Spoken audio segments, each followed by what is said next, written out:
Olá, começa agora mais um Frente a Frente e hoje eu recebo aqui o secretário de Cultura de Maceió, Vinícius Palmeira, que vem a ser presidente da Fundação Municipal de Ação Cultural. E o nosso assunto, as políticas culturais para Maceió, as várias interfaces que estão feitas com outras secretarias e com entidades e organizações não governamentais. Bem, secretário, eu agradeço antecipadamente sua vinda aqui ao programa, mais uma vez. Obrigado a você pelo convite. E já começo fazendo um balanço do que foi a Fli Pontal, nessa primeira edição da Festa Literária do Pontal da Barra, que imagino, pelo sucesso, pelas performances, deva ser apenas o início, a primeira de uma série, né? Com certeza.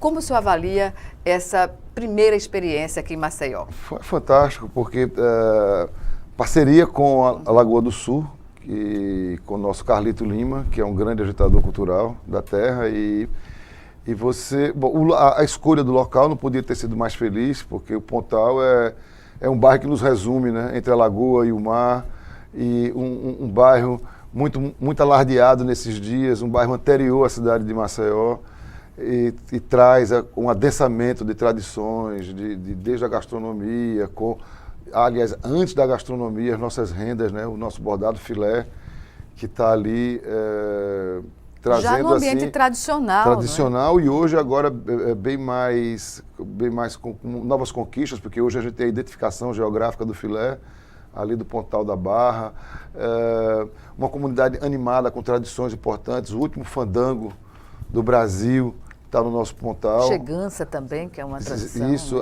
o fandango ele é próprio da terra, né? E o grupo está extremamente ativo lá se apresentando. Enfim, a gente tem um leque de opções e tradições no Pontal maravilhoso. E o público reconhece isso, afluiu para a festa. É participativo. Né? Altamente participativo. A escola pública também, a escola privada também chegou ao local.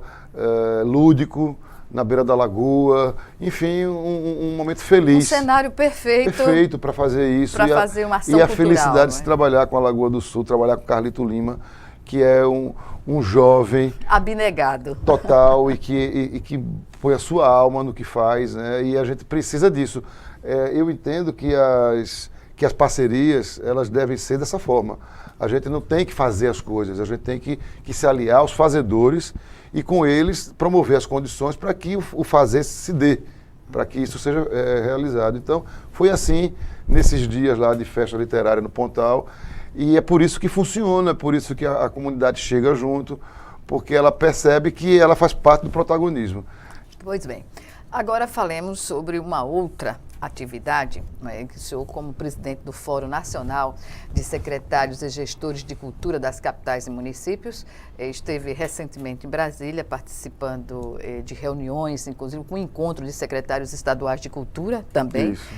Um encontro importantíssimo que resultou na elaboração de uma carta, de um documento, um manifesto que será entregue ou já foi entregue, encaminhado ao ministro da Cultura. O que representa nesse momento, que a gente observa a crise econômica, política, o contingenciamento dos recursos para pastas importantes, e cultura, apesar de ter sido sempre relegada a um plano terciário, na questão orçamentária, em qualquer nível de governo, já se aponta aí um contingenciamento expressivo para a cultura no Brasil. Considerado imoral, inclusive. Considerado imoral porque de 43%, quando a Constituição já prevê um aumento gradativo do orçamento da cultura no país, conquista já de 2 grandes conferências nacionais que envolveu toda a cultura do país, conferência essa que nós estávamos presentes. E essa construção se dá há mais de 20 anos e a gente não aceitamos o retrocesso. Então, diante dessa situação quase calamitosa que a cultura chegou e ameaça a distinção do Ministério. Isso é concreto, secretário? Agora acredito que não, porque atitudes e uma coalizão dessas forças todas se deu e houve um encontro com o ministro Sérgio Saleitão, que é o novo ministro da Cultura, onde as 50 maiores autoridades de cultura, da gestão de cultura do país, né, estavam presentes, como você disse, fora dos estados e fora dos secretários de cultura das capitais e dos grandes municípios também, e de municípios que não são tão grandes, mas que são extremamente atuantes e estavam conosco para levar esse documento, esse manifesto, que tem 3 partes bastante claras. Uma, falando da obrigatoriedade, da necessidade da cultura dentro da gestão pública, dos negócios públicos do país, e a não aceitação disso como algo de menor expressão ou de menor relevância. Na primeira tentativa de se destruir o Ministério e transformá-lo numa diretoria, a reação nacional foi enorme. Os grandes nomes, os grandes artistas com nomes famosos, etc., se reuniram e juntos reverteram esse quadro. Mas o que se dá adiante é o que chamamos de cupinização do Ministério da Cultura. Como assim, secretário? Ele está aparentemente bem, você olha, a coisa existe, mas por dentro está sendo ruído, está sendo diminuído o seu papel, programas estão sendo extintos, unidades de trabalho estão sendo ou extintas ou fundidas, enfim. Isso é um desmonte. Um desmonte e que nós, que fazemos a cultura no país inteiro, e diga-se de passagem, esses fóruns são suprapartidários, não se trabalha politicamente dentro do fórum, porque politicamente, partidariamente dentro do fórum, porque política fazemos o tempo inteiro, lógico, mas essa amplitude é necessária dada a própria configuração que cada fórum desse tem. Somos gestores, somos secretários de cultura dos estados ou das capitais, uma coxa de retalho política nacional próprio desse tipo de composição. Então nós nos perfilamos por uma causa única, que é a cultura do país onde a gente vive, e aquela que defendemos como defendemos a própria sobrevivência.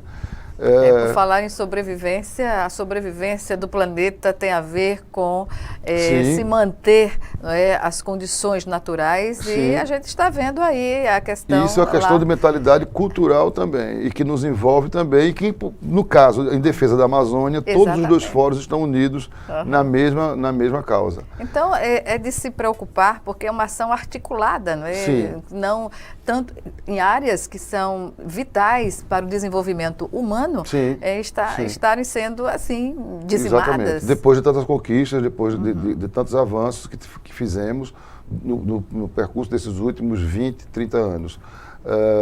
Saímos de muito pouco para hoje sermos apontados, inclusive, da Constituição como uma necessidade de desenvolvimento atrelada ao desenvolvimento do país. E dessa forma fomos recebidos pelo ministro, fomos muito bem recebidos. Ele esteve na Biblioteca Nacional, nós fomos recebidos pelo secretário de Estado do Distrito Federal, e o diálogo foi muito bom porque o ministro Sérgio Saleitão é da área, ele conhece bem. É sensível? É sensível, sim. Ele teve no Ministério de 2006 a 2009, já foi secretário de Cultura do Rio de Janeiro, conhece bem as demandas e as grandes bandeiras, as grandes causas da cultura nacional. O diálogo foi muito bom porque em outras situações o diálogo já era mais complicado porque o gestor sequer é da área, então fica difícil de dialogar com quem não entende do assunto. Então, nesse caso, não, nós tivemos uma excelente receptividade e somos esperançosos.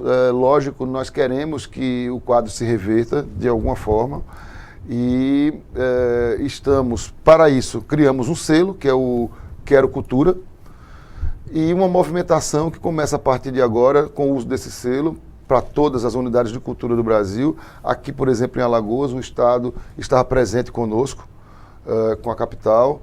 Na prática, como esse selo vai tudo que você atuar? Fizer, tudo que nós fizermos em cultura no país terá esse selo. Todas as vezes que nós formos à rua, todas as vezes que nós colocamos um projeto para fora, a gente junta a ele esse selo. Isso é um compromisso de todos os gestores que estavam ali nesses dias em Brasília.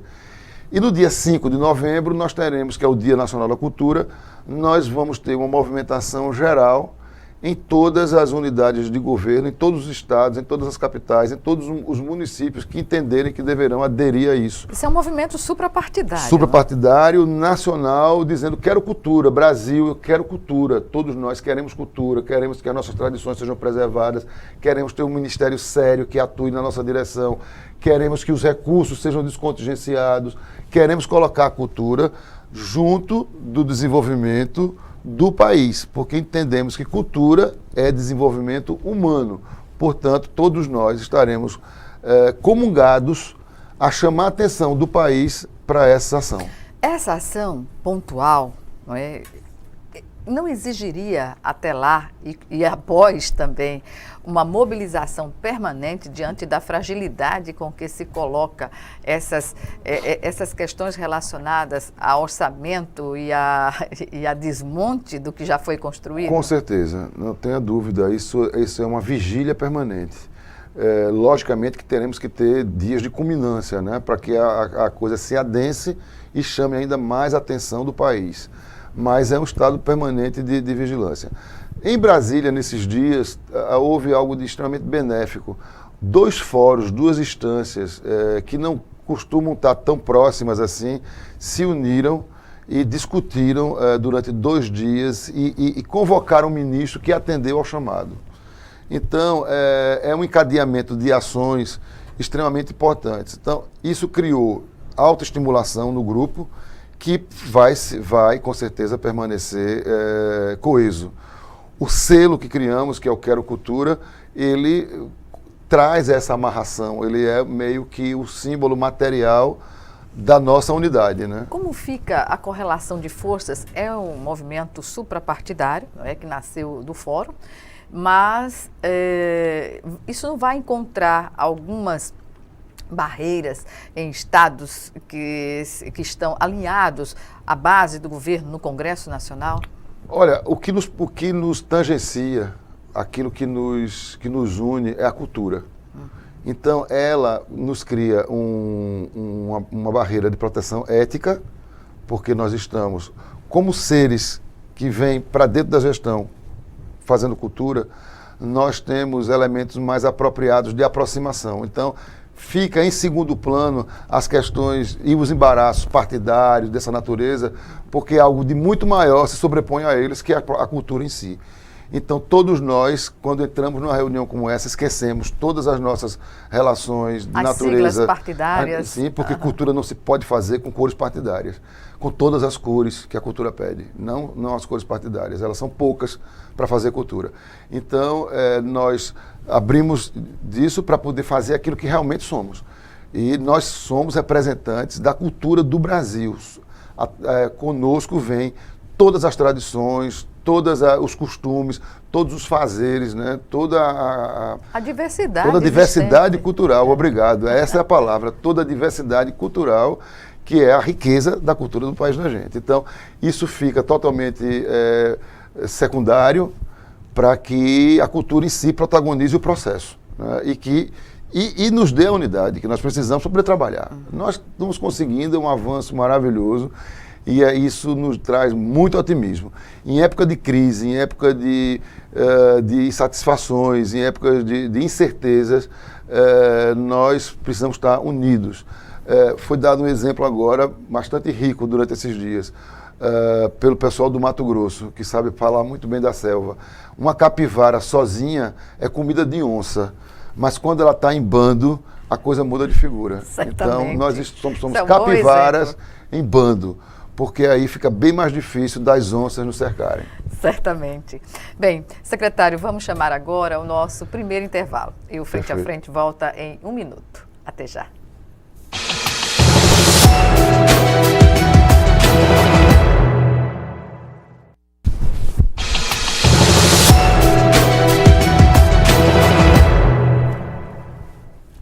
Estamos de volta com o Frente a Frente, que hoje recebe o secretário municipal de Cultura de Maceió, Vinícius Palmeira. Secretário, falemos agora sobre mais 15 pontos de cultura por meio de um novo edital para Maceió. Isso. Em que área, especificamente? Para a educação, para a escola.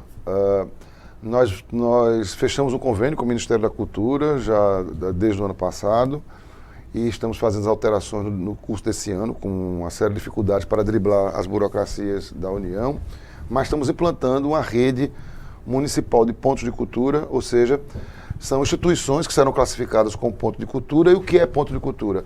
É você reconhecer que uma instituição que faz cultura num determinado território passa a ser legitimado a partir de um projeto aprovado que ela mesma propõe. Então, nós iremos classificar instituições que queiram trazer o seu saber cultural para dentro de uma escola. E aí selecionaremos 15 dessas instituições, cada uma delas receberá R$60 mil para executar o seu projeto numa escola que ela venha escolher, de um determinado bairro de Maceió, da nossa rede municipal de ensino público. Nós estaremos fazendo na escola essa abertura e convocando todas as instituições que, logicamente, elas precisam estarem formalizadas, né, apresentar a sua história, que é a história da instituição que comprova a sua existência e o seu fazer, e apresentar projeto. Nós, quando lançamos edital, normalmente, e sendo o edital mais complexo, nós chamamos um consultor que aplica uma oficina para entendimento de todos de como responder aquele edital. Então, é uma oportunidade de estar aqui para dizer às instituições que, interessadas nesse processo, nós estamos abrindo o edital a partir do dia 6 de setembro e tem 45 dias disponível para os interessados responderem. Nesse íntere, um consultor fará uma oficina, né, ainda com data a ser divulgada, para aqueles interessados responderem ao edital. Nós formaremos aí uma rede desses fazedores atuando na escola. O que a gente quer com isso? A gente quer aproximar cada vez mais a cultura do ensino fundamental e na colaboração de integralização de ensino. Do currículo escolar. Você vai ter para um determinado conjunto de escolas, por enquanto um conjunto de escolas, adiante espero que para todas. Quantas escolas? Entre 15 e 20 escolas nessa primeira ação. Isso vai depender da capacidade que cada entidade tenha de atender a uma ou mais escolas. Pode chegar até a 30 escolas, se cada uma das 15 instituições escolher, por exemplo, 2 escolas para atuar. E o que é que vai acontecer nas escolas? Me perguntaram já. Vai acontecer teatro, dança, música, canto coral, ações de livro, leitura, de literatura. Vai se buscar ali as condições para desenvolver essa ou aquela atividade cultural. Nós apresentamos às instituições interessadas um conjunto de escolas que está preparada para ações culturais. Tem salas disponíveis para isso, que tem espelho para dança, com barra. A estrutura vai determinar. Sim, vai contribuir para que a instituição escolha aquela ou aquela escola, onde ela tenha condições de trabalhar o seu projeto cultural. As crianças, qual a faixa etária dessas crianças Todas. Que vão ter acesso? Todas as faixas etárias, todos, dentro do ensino fundamental, lógico. Não é uma coisa especializada nessa ou naquela faixa. E todas as condições de aluno também, o aluno que tem qualquer tipo de necessidade especial. Será incluído. Será incluído, questões de todas, nada tem nenhum tipo de restrição. E a comunidade também é atingida. De que forma, secretário? O projeto, por exemplo, pode sugerir a participação de mães, de pais da comunidade. Ele pode fazer uma relação entre a escola e o próprio bairro. Aproximar as famílias da escola, né? O que é importante, trazer um pouco mais das brincadeiras lúdicas, por exemplo, para o bairro. Trazer para as crianças a sair um pouco dessa coisa limitada de computador e jogos, para jogos lúdicos, que a gente perdeu muito isso. Brincar de roda, brincar de chimbra, brincar de pipa, de esconde-esconde. Construir algo. Construir algo, brincar ali com seus companheiros em equipe, enfim. Todas essas questões estão na pauta e a gente espera que as instituições de Maceió, nós temos muitas instituições seríssimas, que atuam brilhantemente e agora vão ter a oportunidade de ter um recurso para fazer o que fazem, só que dentro de uma escola. E a é uma missão nobre. Qual o valor de recurso por cada escola? 60 mil para cada instituição. A instituição que vai atuar ela vai receber escolas. E ela vai, com aquele recurso, atuar dentro da escola. Quantas escolas a instituição pode escolher para desenvolver esse Ela vai ter projeto? que nos dizer isso. Nós apresentaremos a comunidade cultural, as escolas que têm disponibilidade para receber o trabalho. Cerca de 40 escolas estão preparadas para isso. A nossa rede tem em torno de 108 unidades. E o critério para essas entidades, essas instituições que vão atuar nas escolas? Já está pré-estabelecido no edital? Sim, no edital tem que ser uma instituição com uma história comprovada, que atue, tem que haver um reconhecimento do trabalho dela, ela tem que estar formalizada com os seus papéis em ordem, não pode estar com nenhum tipo de débito. Mas isso não inviabiliza, por exemplo, que alguma instituição nova, que ainda não tem um portfólio, participe, porque dentro desse conceito pode ser que alguma instituição se habilite, tenha condições de fazer, mas não tenha como comprovar. Ela pode, por exemplo, ela tem que ter uma formalização de no mínimo 2 anos. Porque a gente tem exigências legais que têm que ser cumpridas. E isso já é suficiente para apresentar essa experiência. O que se levará muito em conta é o portfólio, porque principalmente na cultura popular, instituições existem há anos e muitas vezes não estão formalizadas. A história dela é necessária a formalização, porque eu não tenho como me conveniar. Nós não temos como nos conveniar com quem não está formalizado, mas levaremos em conta o portfólio de instituições que têm uma recém-formalização. A história dela é mais importante do que a formalização de um certo ponto de vista cultural. Agora, perante a lei, a gente precisa de instituições que estejam ok. Qual é o tempo de duração desse trabalho, desse convênio? 1 ano. São 10 meses de execução, 1 mês se planejando, porque você tem que se preparar para entrar numa escola, você vai lidar com a comunidade escolar, que tem as suas exigências, as suas demandas, isso precisa ser bem respeitadas e bem cuidadas. E depois mais 10 meses de atuação e 1 mês prestando contas, etc. Nós temos 2 coisas bastante interessantes. Nós teremos uma equipe com professor universitário e seus alunos acompanhando pedagogicamente a atuação das instituições dentro da escola. Teremos também um site onde isso tudo vai ser mostrado e noticiado para a sociedade. E no ano que vem, quando o projeto já estiver mais avançado, né, nas suas últimas etapas, nós teremos uma culminância desses trabalhos chamado Teia Cultural, onde tudo que foi produzido durante o ano será apresentado numa escala maior, um ambiente maior. Todas as escolas ali presentes, com toda a moçada. Confraternizando, na verdade. Exatamente, dentro de um trabalho que vai trabalhar, vai planejar a sustentabilidade do programa, a sua continuidade, né? Legitima, a sua crítica, porque é importante, tudo que a gente faz é preciso de crítica, para que a gente norteie as ações que estamos fazendo, corrija aquilo que não está bom. Enfim, é um trabalho lindíssimo, tenho a alegria de ter a escola e a secretária Nadeise como parceira, e o secretário de Finanças do município, um grande parceiro nosso. Os 3 juntos, e o PNUD atuará na escola numa experiência única de cultura sistematizada na educação. Secretário, é importante que essas instituições se sensibilizem por escolas que estejam no perímetro urbano, digamos, na periferia da cidade. Tem mais vulnerabilidade social, com certeza. Para que se tenha com certeza. Uma condição, uma perspectiva melhor para esses alunos. Mas sabe, Gorete, esse é o nosso universo, esse é o nosso mundo. É o mundo dos bairros da cidade, das escolas que estão nos recônditos da cidade, nos cantões. As 108 escolas estão super bem distribuídas nessas áreas.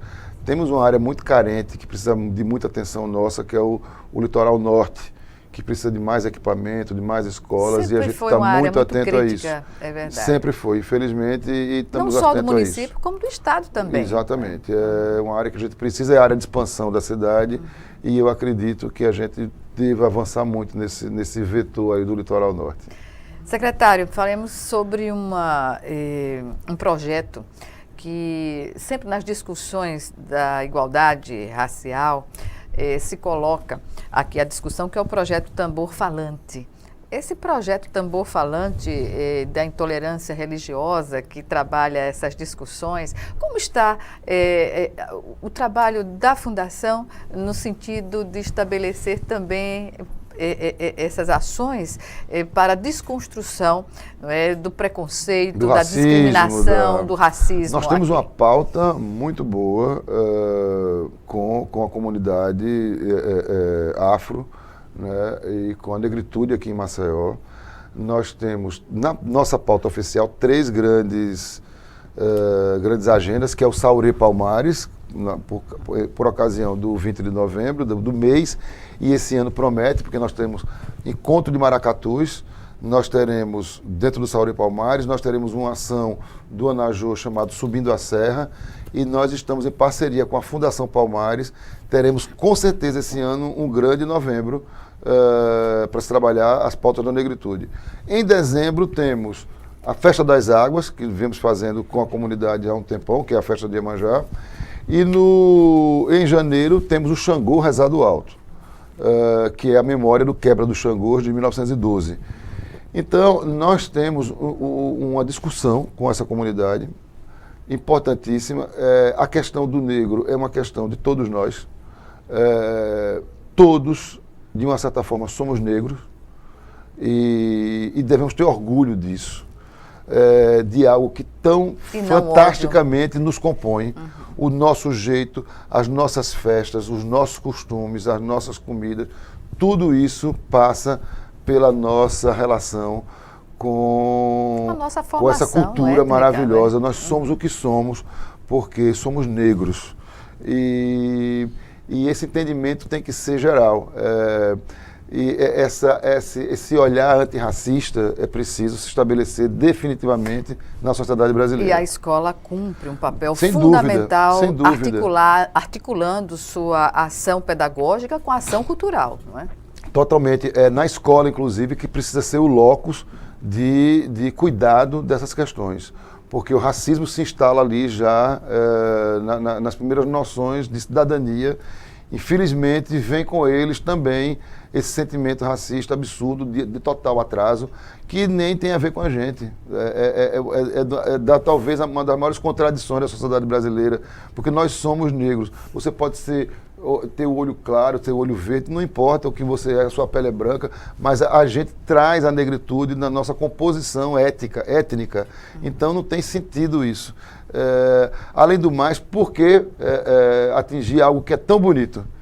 Né, que toda a nossa vivacidade cultural, toda a nossa riqueza, toda a nossa diversidade está nessas culturas. É importante também expandir esse conceito, porque no mundo inteiro o que há de mais relevante e expressivo está sempre relacionado à cultura negra. A cultura negra, exatamente, é de alto colorido e de altas tradições milenares, né? Povos, inclusive, que já tinham avançado socialmente, como, por exemplo, o Benin. O Benin é um lugar onde não existe a palavra raça. E essa pequena nação territorial nos influenciou tanto, trouxe tanta beleza, não. Enfim, temos uma pauta assim. E com certeza a gente tem aí uma série de conversas para fazer ainda por essa pauta que vai se avizinhando aí em novembro. Pois bem, chamamos agora o nosso segundo e último intervalo. E já, o Frente a Frente está de volta.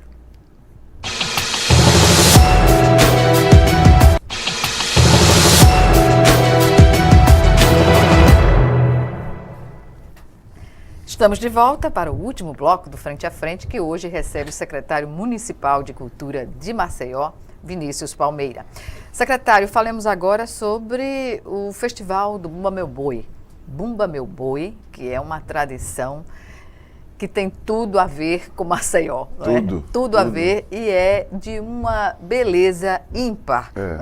A realização dos festivais ali naquela região da Pajuçara chama a atenção de alagoanos, de turistas, enfim, ninguém consegue ficar parado diante da apresentação do Bumba Meu Boi. E esse 25º festival vai ser realizado no mesmo local, e quais são as expectativas? Pois, então, o Bumba Meu Boi realmente é como você diz, é a cara de Maceió. Ele é uma tradição dos bairros de Maceió, ela vem crescendo nos últimos anos. A gente está fazendo agora o 5º festival com a Liga do Bumba Meu Boi, de Maceió. Eles estão organizados numa liga. Essa liga contempla hoje cerca de 22 a 25 grupos. Cada grupo desse representa uma comunidade. Então você imagina que com cada boi, você imagine 1.000, 2.000 pessoas que tem a ver com eles, porque eles representam, quando não mais, eles representam um bairro da cidade, ou um pedaço significativo de um bairro da cidade, né? Porque há rivalidades também, sim, né? Rivalidades sim, no bom as sentido. torcidas, né? No bom sentido. Ele já foi um mais, mais agressivo, vamos dizer. Hoje em dia estão extremamente educados.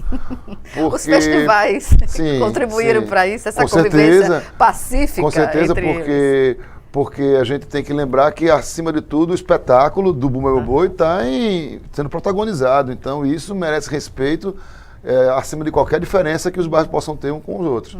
Então, se pacifica para se construir um grande espetáculo. Todo mundo hoje tem muito compromisso com as apresentações, porque as câmeras estão nos olhando, porque as redes estão nos apontando, né? Então, todos os meninos hoje são muito comprometidos com a organização do evento. E é o 25º, é o Jubileu de Prata de um folguedo que foi já discriminado como coisa de maloqueiro, coisa de bandido, coisa de gente que não tem o que fazer. E esse paradigma foi quebrado. Felizmente. Né? E foi quebrado para mostrar que ali se constrói arte, se faz arte de primeira grandeza. Os meninos são cenógrafos. Os bordados são belíssimos. Fantásticos. Você vê ali toda a comunidade trabalhando, colocando o seu talento para fora. No figurino, na execução da dança, apresentação da dança, a música, né, o toque, a batida, o compromisso em trazer as tradições, porque há lá a ursa, que são aqueles bichinhos que ficam perto do boi, estão ali junto. Em torno dele na apresentação. O boiadeiro, enfim, tem vários personagens que até me saem da memória, mas são elementos que estão sempre presentes e que fazem parte da brincadeira de menino que construía um boi e saía de porta em porta no período do carnavalesco e pegando contribuições para o seu bloco, etc. É por isso que a gente faz aquela alusão, não é? Essa história de dizer que não existe carnaval em Maceió, que é uma cidade que não está voltada para carnaval, a gente sabe que bater numa lata tem muita gente para correr atrás. Dizer isso é uma afronta cultural, né? É um desrespeito cultural terrível. Dizer aqui não tem tradição, como não tem? Tem sim. Se inclinar na história, a gente vai encontrar os grandes carnavais de Maceió e do interior do estado também, as cidades sempre fizeram muito. E essas tradições que são oriundas do carnaval. Muito bem, o boi se reúne e conosco nós colocamos a nossa disponibilidade financeira e tem sido tão madura a relação que eles mesmos definem o que vão gastar, se vão gastar na estrutura isso, se isso vai para aquilo, para acolá. Enfim, uma participação democrática. Total de uma das experiências raras que nós temos de efetivação e para a execução de uma ação cultural com o grupo do lado conversando. Então tem sido benéfico. Esses meninos nos ensinam muito, são grandes cenógrafos. Para quem tiver a oportunidade, não deixe de ir. É no dia 23 e 24 de setembro. Ele acontecerá agora no estacionamento de Jaraguá. Nós temos uma aula muito comprometida com sons. Que atrapalha, né? Sim, atrapalha todo mundo. A batida do boi é uma batida densa, alta. Né? Aquela área da Pajuçara tem muitas residências, então nós estamos tirando aqui para... Já é o 2º ano que nós faremos no Jaraguá. Mas vale a pena, ainda há muito preconceito na nossa classe média, precisa acabar com isso. Que tipo de preconceito poderia ter? Não vai, não tá, às vezes é porque não sai na emissora tal ou tal, então não vai. Mas enfim, é uma pena quem não vá, porque quem for vai ver o talento dos meninos. A cenografia me chama muita atenção. Por exemplo, de repente eles desenvolvem um tema, um enredo, né? Contam uma história durante o espetáculo. Entrou, por exemplo, uma caravela dentro da arena, construída por eles. E cadê o boi? De repente essa caravela abriu-se e saiu o boi de dentro da caravela. Então, gente, espetáculo. Isso é uma coisa inestimável. Isso é feito pelos nossos meninos dos bairros, do Jacintinho, da Ponta Grossa, do Vegel, de várias localidades da cidade. Então, é a nossa essência, né? Nós estamos investindo nisso, nós trouxemos pessoas de fora, de Parintins, para passar novos elementos para eles, cenográficos. Nós estamos nos associando ao Sebrae para que a gente tenha mais qualificação nessa área e eles possam produzir ainda mais e mais bonito, com mais poesia do que já fazem. Pois bem, ainda em relação aos editais, me chamou a atenção o edital destinado ao Forró de Vera. Ah, sim. Como? É uma inovação que nós teremos durante outubro, no corredor Vera Arruda. Por isso, Forró de Vera. Nós estamos chamando os nossos forrozeiros, os nossos batuqueiros, os nossos zabumbeiros, os nossos triangleiros, pé de serra, para fazer um grande forró no Vera Arruda, já num clima de aquecer o nosso verão. Nós tivemos um inverno muito rigoroso de 3 meses, então estamos saindo, o sol está de volta, então a nossa música precisa estar na rua também. E a partir de outubro, nas sextas-feiras de outubro, nós estamos chamando os nossos forrozeiros para uma grande ação, né? Muito forró na praia ali, num lugar de alta visibilidade, e ter aquele som que é bem nosso, né? Que é bem da nossa tradição. Por isso lançamos um edital, chamando todo mundo que tem interesse que toca, né? Que os nossos sanfoneiros, enfim, para, junto conosco, fazer essa programação no decorrer do mês de outubro. Quantos grupos serão contemplados? Olha, você me pegou de surpresa, mas se não me engano, mais de 30 grupos serão chamados, entre grupos e trios nordestinos, para essa ação lá. Teremos também dança, né? Pessoas que dançam, bailarinos, dançarinos, que chamarão o público para dançar ali forró, né? Porque nós não só tocamos, nós cantamos e dançamos muito bem forró. Pois é, o componente do forró é esse, né? Exatamente, esse é a nossa trilha sonora. Secretário, como o governo municipal está se adequando a essa necessidade orçamentária da cultura, quando no plano federal a gente está vendo o que acontece, né? Tendo os secretários que se mobilizar por meio de um fórum para ir até o ministro, dizer que tem que manter o orçamento, o contingenciamento vem de qualquer jeito. Como se estabelecer dentro dessa conjuntura tão complicada? Como a cultura tem know-how de dificuldade, então nós conseguimos nos adequar, né, rapidamente às crises. Bom, o meu chefe, Rui Palmeira, continua me dando toda a autonomia, força e principalmente naquilo que nós acreditamos muito, que é a mobilização constante. Um gestor de cultura, ele não pode ficar esperando que o orçamento do município vá fazer frente às suas demandas. Isso é totalmente inaceitável. E como o meu chefe me provoca o tempo inteiro e me permite a mobilidade que eu tenho nacional, a gente anda melhor do que se tivéssemos acomodados ao orçamento municipal, que tem problema. A gente teve uma redução visível dessa situação, mas a gente continua firme no propósito de captar, de procurar emenda parlamentar, de conversar com os grupos, de trabalhar com eles na protagonização dos processos. A Flipontal, por exemplo, que foi feita agora, foi feita não com grandes recursos, foi feita com um grande agitador cultural do lado, que é Carlito Lima, com a nossa boa vontade, com aquilo que nós temos e com a boa vontade de uma comunidade que se soma e executa. E nesse contexto, o senhor falou em prospectar outras formas para captação de recursos.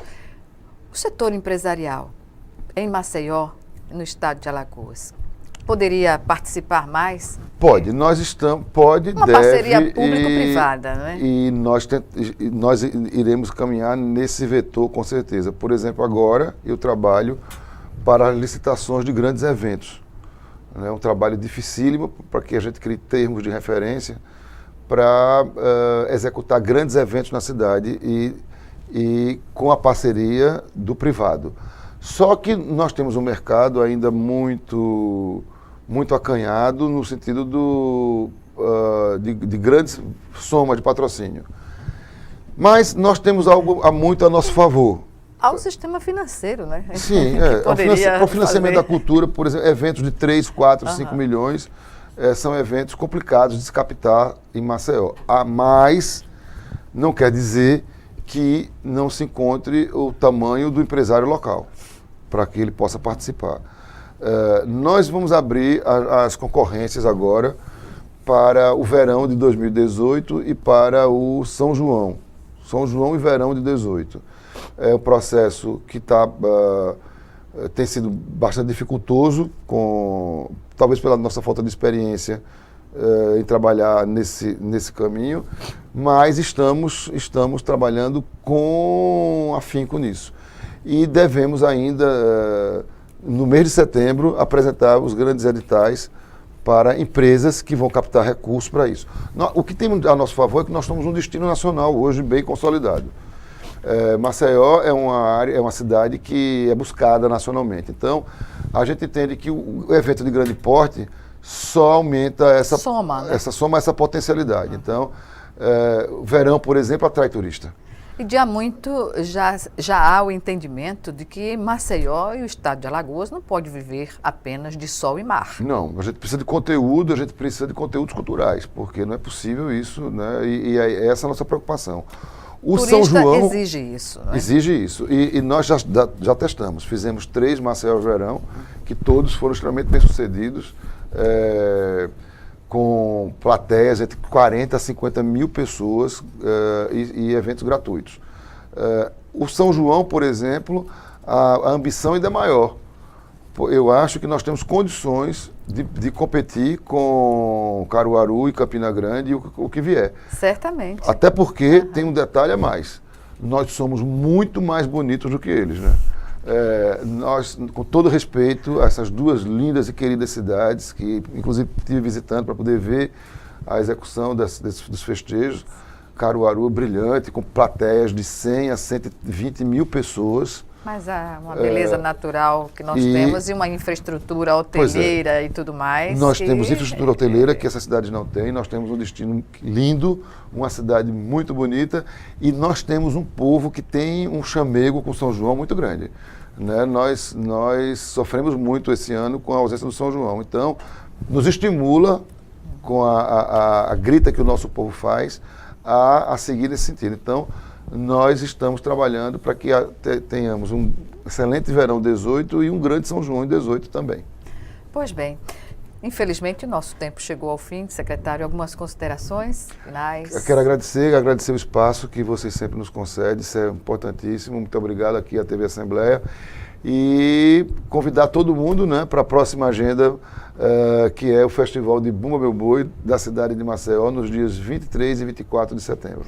É isso. Obrigada mais uma vez e até uma próxima oportunidade. Até a próxima, Gorete. Obrigada a você também que nos assiste e até o nosso próximo encontro aqui, frente a frente, também com você.